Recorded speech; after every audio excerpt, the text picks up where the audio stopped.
जोहार वंदे मातरम। स्वागत है आप सभी को हमारे यूट्यूब चैनल में।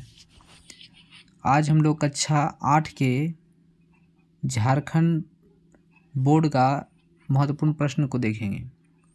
हमारा पहला प्रश्न है 7 का व्युत्क्रम लिखें। 7 का व्युत्क्रम अगर करते हैं तो 1/7। हमारा राइट आंसर 1/7 होगा। अब हम नेक्स्ट क्वेश्चन देखते हैं कि -9 का योज्य प्रतिलोम लिखें। ये लिखा हुआ है क्वेश्चन में। तो -9 का योज्य प्रतिलोम मीन्स चिन्ह उल्टा। अगर माइनस में है तो प्लस आंसर होगा, और अगर प्लस में है तो माइनस में आंसर होगा। तो हम यहाँ पे माइनस का क्या कर सकते हैं, प्लस में आंसर देंगे, यानी -9 का योज्य प्रतिलोम जो होगा वो +9 होगा इसका आंसर। ठीक है। अब हम लोग नेक्स्ट प्रश्न देखेंगे जो कि लिखा हुआ है 324 किसका वर्ग है। 324 किसका वर्ग है। तो 324 का हम लोग यहाँ पे वर्गमूल निकालते हैं। तो 324 का वर्गमूल होता है 18। ठीक है। तो आप देख सकते हैं कि 324 का एलसीएम निकालने के बाद हम दो का जोड़ा लगाते हैं तो हमारा आंसर आएगा 18। क्वेश्चन नंबर 4 जो हमारा क्वेश्चन है, प्रथम 5 विषम संख्याओं का योग ज्ञात करें। देखिए बहुत सिंपल है। अगर हम लोग इस ट्रिक से देखेंगे तो 1 + 3 + 5 + 7 + 9 अगर इस तरह से ऐड करते हैं तो सबको ऐड करने के बाद हमारा आंसर जो है वो 25 आएगा। लेकिन एक सिंपल सा ट्रिक्स मैं बता रहा हूँ जिसमें से जितना पूछे उसका स्क्वायर कर देना, यानी 5 लगातार विषम संख्या पूछे तो 5 का स्क्वायर देना है, तो हमारा आंसर 25 ही होगा। आप ऐसे भी बना सकते हैं। नेक्स्ट प्रश्न है क्वेश्चन नंबर 5 जो -125 का घनमूल निकालना है। तो -125 का अगर घनमूल निकालते हैं तो इसको हम लिख सकते हैं -1 गुने, और 125 का घनमूल निकलेगा 5। मतलब अगर इसको हम गुना भी करके लिखें तो -5 ही आंसर होगा। आप चाहें तो ऐसे छोड़ सकते हैं, जैसा आपको मिल सकता है एग्ज़ाम में वैसे ही आप टिक कर सकते हैं। नेक्स्ट क्वेश्चन है 8/27 का घनमूल क्या होगा। तो 8/27 का अगर घनमूल निकालते हैं तो 8 का घनमूल 2 होगा और 27 का घनमूल 3 होगा, जैसा आप देख सकते हैं। ऐसा निकालने के लिए हम लोग क्या एलसीएम निकालने के बाद 3 का जोड़ा लगाते हैं। क्वेश्चन नंबर 7 यहाँ पे देख सकते हैं कि इसका मानक रूप लिखें। तो मानक रूप लिखने के लिए सिंपली हम लोग क्या करेंगे कि जो भी हमारे पास नंबर दिए हुए हैं उसमें से लास्ट, जैसे हम लोग देखेंगे 125 है, इसका फर्स्ट 1 के बाद जो है हमको पॉइंट लगाना है। तो हम लोग बैक जा रहे हैं, तो बैक जा रहे हैं इसका मतलब हम लोग कितना बैक गए हैं। वहाँ पे देख सकते हैं कि 0 था, तो पॉइंट हमारे 1 के पास आया है, यानी कि 7 बैक गए हैं, तो इसलिए 10 का पावर -7 आएगा। नेक्स्ट प्रश्न है 5 का पावर 0 गुने 3 का पावर 2। अगर किसी भी नंबर का पावर 0 हो तो उसका मान 1 हो जाता है। तो 1 × 3 का स्क्वायर करेंगे तो 9 होगा। अब इन दोनों को अगर मल्टीप्लाई करते हैं तो 9 ही आंसर आएगा। ठीक है। अब नेक्स्ट क्वेश्चन है हमारा, यदि 234 और उस नंबर के जगह पे x लिखा हुआ है, उस x के जगह पे हमारा क्या मान बैठा दें ताकि वह 6 से वो पूरा विभाज्य हो जाए।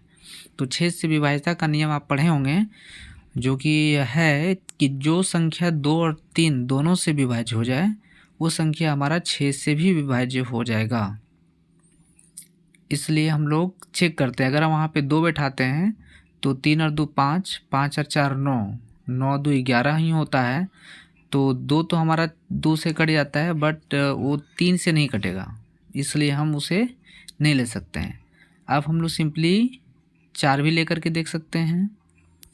तो 4 भी लेंगे तो 2 से तो कटेगा, लेकिन 3 से नहीं कटेगा, तो हम लोग फिर 6 लेंगे। 6 अगर लेते हैं तो वो 2 से भी कट जाता है और 6 से भी कट जाता है। 2 से भी कट जाएगा और 3 से भी कट जाएगा। इसका मतलब ये होता है कि यह संख्या हमारा 6 से भी विभाज्य हो जाएगा। तो x का जो वैल्यू होगा वो 6 हो जाएगा। ठीक है, अब हम लोग नेक्स्ट प्रश्न देखेंगे। एक्स स्क्वायर माइनस 1 और 1 माइनस एक्स स्क्वायर का योगफल क्या होगा, इसको हम लोग जोड़ने के बाद देखेंगे। एक्स स्क्वायर माइनस 1 प्लस जहाँ पे और है वहाँ पे जोड़ का चिन्ह देते हैं और फिर लिखेंगे 1 minus x square, 1 minus x square. अब एक्स यहाँ पे प्लस में है और एक एक्स स्क्वायर जो है वो माइनस में है। हम इन दोनों को कट करेंगे और फिर -1 भी प्लस में है और ये माइनस में है, तो इसको कट करेंगे तो फिर हमारा आंसर 0 होता है। नेक्स्ट प्रश्न 11 number, x plus 2 equal to 12 में x का मान पूछ रहा है। तो x का वैल्यू ज्ञात करने के लिए समीकरण आप लोग सीखे होंगे।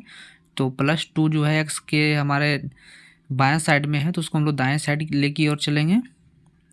तो ये +2 -2 में हो चलाएगा और x बराबर हमारा 12 माइनस 2, मतलब x का मान जो आया वो हमारा 10 आया।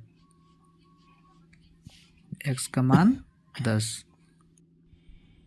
हमारा अगला प्रश्न है, देख सकते हैं 4x माइनस 8 में से 5 माइनस एक्स घटाने पर क्या मान आएगा। तो हम लोग लिख सकते हैं 4x माइनस 8 और जो हमारा अगला नंबर है 5 माइनस एक्स, उसे हम लोग ब्रैकेट में लिखेंगे क्योंकि ब्रैकेट में लिखने के बाद इसे हम लोग आसानी से सॉल्व कर सकते हैं। तो 4x माइनस 8 और -5 और माइनस माइनस प्लस x होगा। तो 4x और x को अगर हम लोग जोड़ते हैं तो 5x होगा और फिर -8 में से 5 को जोड़ेंगे क्योंकि माइनस माइनस प्लस होता है। तो -8 और -5 -13 यानी 5x -13 होगा। अगर आप हमारे चैनल में नए हैं तो हमारे चैनल को सब्सक्राइब कर दें ताकि आपको नए नए वीडियो मिलता रहे। नेक्स्ट क्वेश्चन है क्वेश्चन नंबर 13, जो लिखा हुआ है 10x प्लस 25xy। तो इसका गुणनखंडन करना है। गुणनखंडन करने के लिए हम लोग क्या करेंगे, सिंपली इसमें देखेंगे कि क्या कॉमन जा सकता है। तो 5 और x कॉमन चला जाएगा, तो यहाँ पे 2 बच गया और इस पार्ट में हमारा 5y बच जाता है। चेक भी कर सकते हैं, 5 × 10x प्लस 5 × 5 = 25y। नेक्स्ट गुणनखंड करना है 9y² माइनस 12y प्लस 4 का गुणनखंडन करें। यानी बीच वाले नंबर को आप ऐसे तोड़ेंगे कि जोड़ने या घटाने पर यहाँ पे 2 बातें आती है, इसलिए वहाँ पे देख सकते हैं कि 4 के बगल में जो है वो प्लस का साइन है, मतलब जोड़ करके 12 लाना है और गुना करके 36 लाना है। तो हम लोग सिंपली क्या करेंगे, 9y² माइनस 6x और फिर -6x लिखेंगे क्योंकि 6x और 6x को अगर हम लोग सॉरी यहाँ पे x नहीं है y है, और 6 और 6 को अगर हम लोग गुना करते हैं तो 36 आ जाता है और 6 और 6 को अगर हम जोड़ते हैं तो -12y आता है। ठीक है, अब हम लोग क्या करेंगे, फिर इन दो ग्रुप बना करके हम लोग उसमें कॉमन ले लेंगे। तो 3y और 6y में से कॉमन हमारा चला जाएगा 3y। 3y को हम कॉमन लेते हैं तो एक जगह पे हमारा बच जाता है 3y यहाँ पे, क्योंकि y जो है इस जगह पे 2 है तो इसमें से एक y बच गया और इस जगह पे -2। फिर माइनस यहाँ पे कॉमन चला जाएगा और 2 को कॉमन लेते हैं तो यहाँ पे बच जाएगा 3y और माइनस प्लस माइनस होता है और 2। हम देख सकते हैं कि 3y - 2 जो है दोनों मैच कर जाता है, और मैच करेगा तभी समझ जाएंगे कि अब बना हुआ मेरा सही हो रहा है। तो फिर से एक बार आपको कॉमन लेना पड़ेगा, 3y - 2 को फिर से कॉमन ले लेंगे और जो हमारे पास जो नंबर बचा हुआ है 3y - 2 उसको फिर से एक बार ब्रैकेट में लिख लेंगे। अब दोनों सेम नंबर आया है तो यही हमारा इसका गुणनखंडन हो गया। ठीक है, अब नेक्स्ट प्रश्न हमारा 15 नंबर का है और ये 15 नंबर क्वेश्चन है 28p² भागा 27p, मतलब इन दोनों को भागा देना है। सिंपल से जो है वो हम लोग क्या करेंगे कि जो हमारे नंबर है उसको भागा देंगे। भागा देने के लिए उसको हम लोग बट्टे में लिख करके कट लगा देंगे। बट्टे में लिखेंगे 7pq और कट लगाएंगे 7 चौके 28 और पी से हमारा एक वहाँ पे देखेंगे तो 2p है, उसमें से एक p कट गया और q से फिर q कट गया, तो आंसर जो है वो 4p आंसर आया, 4p। ठीक है। अब नेक्स्ट प्रश्न है 16 नंबर प्रश्न। 16 नंबर प्रश्न हम देखेंगे तो पहला प्रश्न 16 नंबर का दिया हुआ है 3/7 + x और 17/7 में से x का मान, यानी कि यहाँ भी समीकरण दिया हुआ है।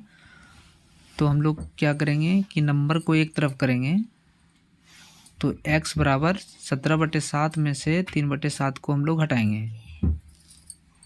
एक तरफ करके हम लोग हटाने का प्रयास करेंगे। यहाँ पे देख सकते हैं कि जो हर है वो समान है, और समान रहने पर हम लोग आसानी से अंश को घटा सकते हैं।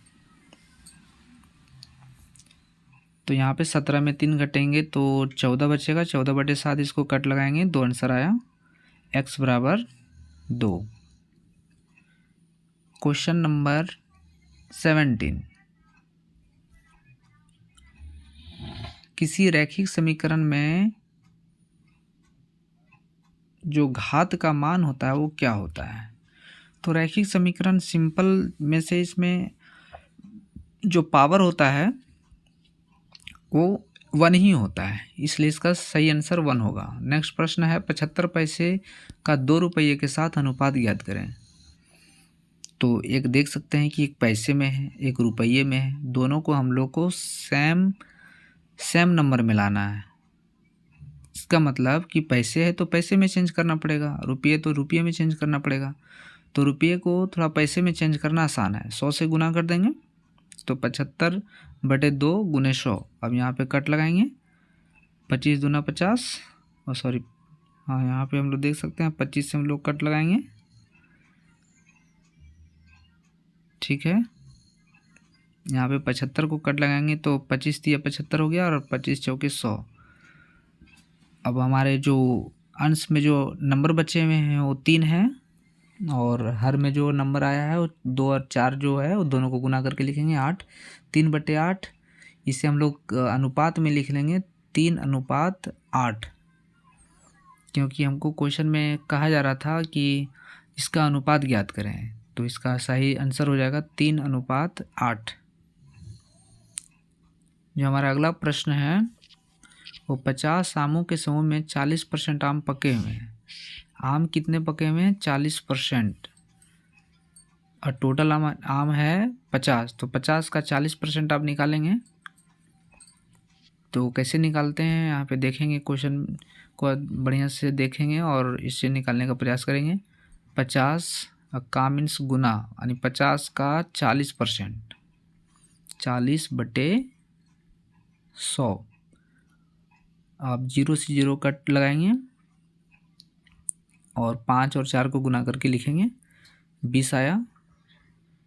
इसका मतलब 20 आम पके हुए थे, 50 आमों में 20 आम पके हुए थे। क्वेश्चन नंबर 20, एक शर्ट का अंकित मूल्य, यानी कि शर्ट का जो मूल्य था वो 400 रुपया था और उसमें 10% का डिस्काउंट दिया गया है। तो डिस्काउंट कितना का है ये हमें पूछा जा रहा है। तो 400 का 10% यानी 10/100, इसमें से हम लोग 0 से 0 कट लगाएंगे और 40 हमारा सही आंसर होगा। 4 दें 40, मीन्स 40 रुपया जो है वो डिस्काउंट के रूप में हमें मिला एक शर्ट खरीदने पर। जो हमारा अगला प्रश्न है क्वेश्चन नंबर 21, कोई वस्तु 500 रुपये में खरीदी गई और उस पर 20 रुपया का ऊपरी खर्च किया गया। मतलब अब जो है वो हमारा खरीद मूल्य में जुड़ जाता है। 500 रुपया में खरीदें और 20 रुपया ऊपरी खर्च, यानी हम टोटल जो क्रय मूल्य हमारा होगा वो 520 रुपया हो जाएगा। जो भी हम लोग खरीदारी करते हैं उसमें जो भी खर्चे आते हैं उसको हम लोग कहते हैं ऊपरी खर्च, और ये टोटल खर्चे उसमें क्रय मूल्य में ऐड कर दिए जाते हैं। तो 500 + 20 यानी 520 रुपया हमारा खरीदारी था। अब हम लोग क्या करेंगे कि कितना में बेचा गया, तो 520 रुपया में बेचा गया, यानी विक्रय मूल्य जो है वो 520 रुपये है। अब हमसे पूछा जा रहा है कि बताइए कि लाभ हुआ या हानि। तो 500 रुपया में खरीदा गया और फिर 500 रुपया में ही बेच दिया गया, तो ऐसी स्थिति में ना लाभ हुआ और ना ही हानि। तो इसका जो सही आंसर है वो यही होगा, ना लाभ ना हानि। अगला प्रश्न देखेंगे।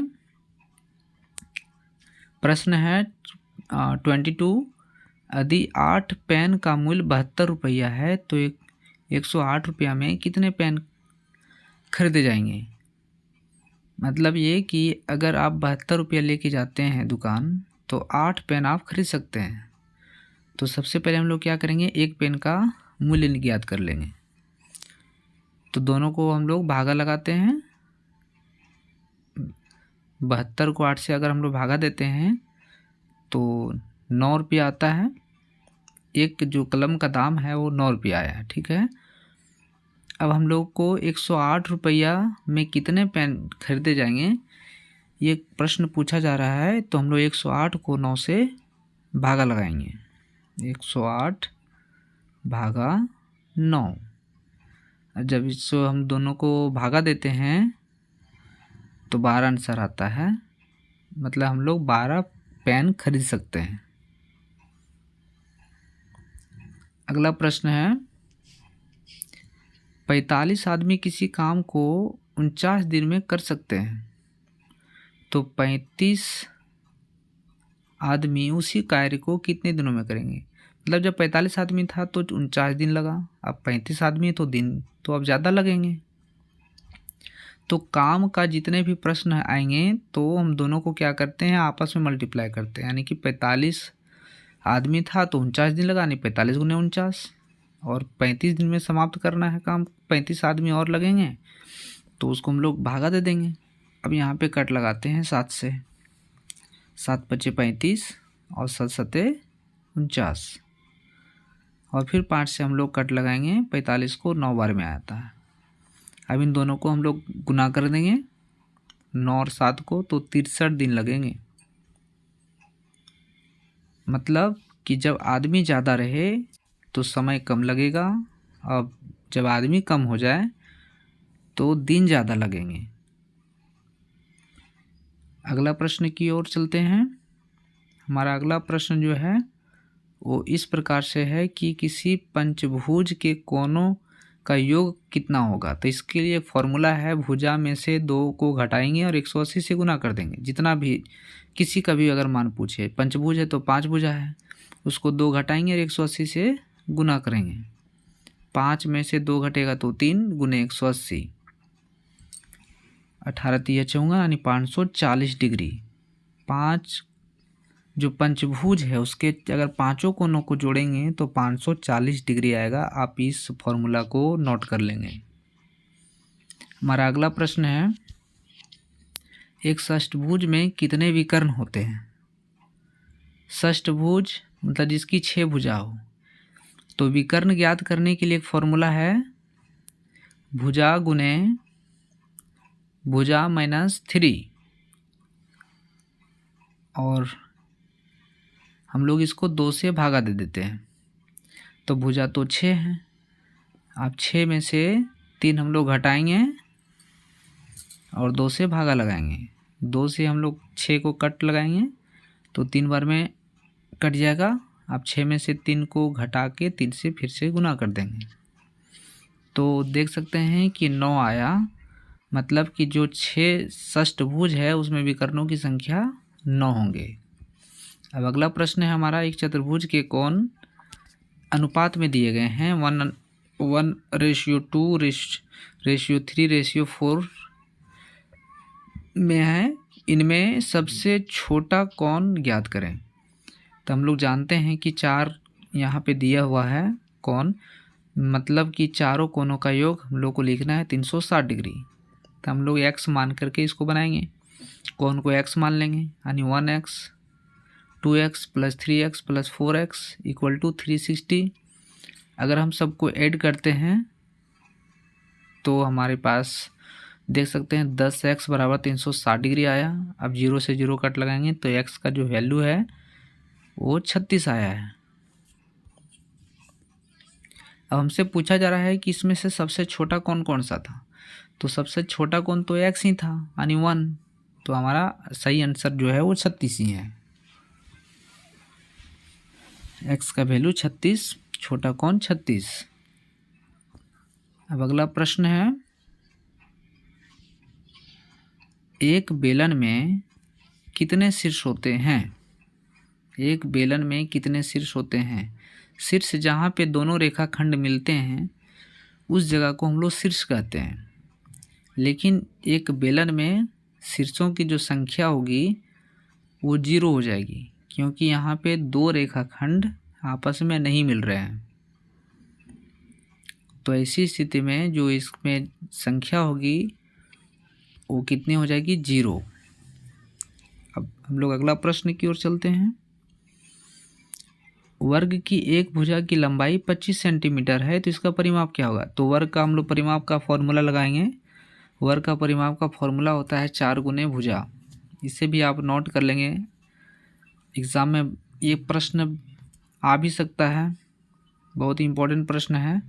4 गुने भुजा, तो 4 हम लोग लिखेंगे और इसमें भुजा की जो संख्या दी हुई है वो कितना है, 25 सेंटीमीटर, यानी 25 से इसको गुना करेंगे तो 25 को 4 से अगर गुना करते हैं तो 100 सेंटीमीटर आता है, यानी वर्ग की जो भुजा है वो 100 सेंटीमीटर है। अब हम लोग अगला प्रश्न की ओर चलते हैं और ये भी बहुत महत्वपूर्ण प्रश्न है। प्रश्न नंबर 28 तो हो चुका है, 29 हम लोग देखेंगे। एक टाइल की माप दिया हुआ है। टाइल 8 सेंटीमीटर और 5 सेंटीमीटर है, यानी लंबाई और चौड़ाई दिया हुआ है टाइल्स की, और इसमें दीवार में लगाना है, दीवार की भी लंबाई चौड़ाई दी हुई है। अगर टाइलों की संख्या पूछे तो सिंपली हम लोग क्या करेंगे, जो दीवारों का जो क्षेत्रफल है, तो दीवार हमारा आयत के आकार का होगा जब लंबाई चौड़ाई दिया हुआ है, तो इसलिए हम लोग इसका फॉर्मूला लगाएंगे लंबाई गुने चौड़ाई। और देख सकते हैं कि उसमें जो टाइल्स है हमारा वो सेंटीमीटर में है और दीवार हमारा मीटर में है, इसलिए हम लोग क्या करेंगे, उस सेंटीमीटर को मीटर में चेंज कर देंगे या फिर मीटर को सेंटीमीटर में चेंज कर देंगे। तो हमने यहाँ पे दीवार को जो मीटर में है उसको सेंटीमीटर में चेंज कर दिए हैं। 10 मीटर को भी 100 से गुना किए हैं, 4 मीटर को भी 100 से गुना किए हैं। और हम लोग फिर से टाइल्स का जो क्षेत्रफल है उससे हम लोग भागा कर देंगे और फिर से इसमें हम लोग कट लगाएंगे। 5 दूनी 10 और फिर 4 दूनी 8, फिर 2 से 2 कट गया। तो जो टाइलों की संख्या है वो हमारा आया है 10,000 टाइल्स लगेंगे। अगर दीवार में हम लोग को टाइल्स लगानी है तो 10,000 टाइल्स लगेंगे। हमारा अगला प्रश्न है प्रश्न नंबर 30। 6 सेंटीमीटर लंबाई और 4 सेंटीमीटर चौड़ाई तथा 2 सेंटीमीटर ऊंचाई वाले एक घनाकार डिब्बे हैं। इसका कुल पृष्ठीय क्षेत्रफल, तो कुल पृष्ठीय क्षेत्रफल का फॉर्मूला घनाभ का देख सकते हैं 2 × LB + BH + HL होता है, और लंबाई चौड़ाई को हम लोग गुना करके फिर प्लस का साइन लगा करके सॉल्व करेंगे, आसानी से आंसर आ जाएगा। हमारा अगला प्रश्न है, आंकड़े दिए हुए हैं, अब इसका परिसर ज्ञात करना है। परिसर कैसे ज्ञात किया जाता है, तो इस प्रेक्षण को अच्छी तरीके से देखेंगे और देखेंगे कि जो सबसे बड़ी संख्या है और जो सबसे छोटी संख्या है दोनों के मान को हम लोग घटा देंगे। तो सबसे बड़ी संख्या 16 है और जो सबसे छोटी संख्या है वो 2 है। अब दोनों को अगर हम लोग घटाते हैं तो 14 आंसर आता है। यही इसका परिसर है। अब हम लोग नेक्स्ट प्रश्न की ओर चलते हैं, जो इस महत्वपूर्ण प्रश्न का अंतिम प्रश्न है। और इसमें प्रश्न है कि एक्स अक्ष से 3 इकाई की दूरी पर वाई अक्ष के 6 इकाई की दूरी पर स्थित बिंदु के निर्देशांक ज्ञात करें। मतलब एक्स अक्ष से हम लोग 3 इकाई चल रहे हैं और वाई अक्ष से 6 इकाई चल रहे हैं। तो पहले हम लोग एक्स को लिखते हैं और फिर वाई को लिखते हैं। इसलिए इसका जो सही आंसर हो जाएगा वो 3 और 6 हो जाएगा। विज्ञान के महत्वपूर्ण प्रश्न को देखने के लिए हमारे चैनल को सब्सक्राइब कर दें। जय हिंद।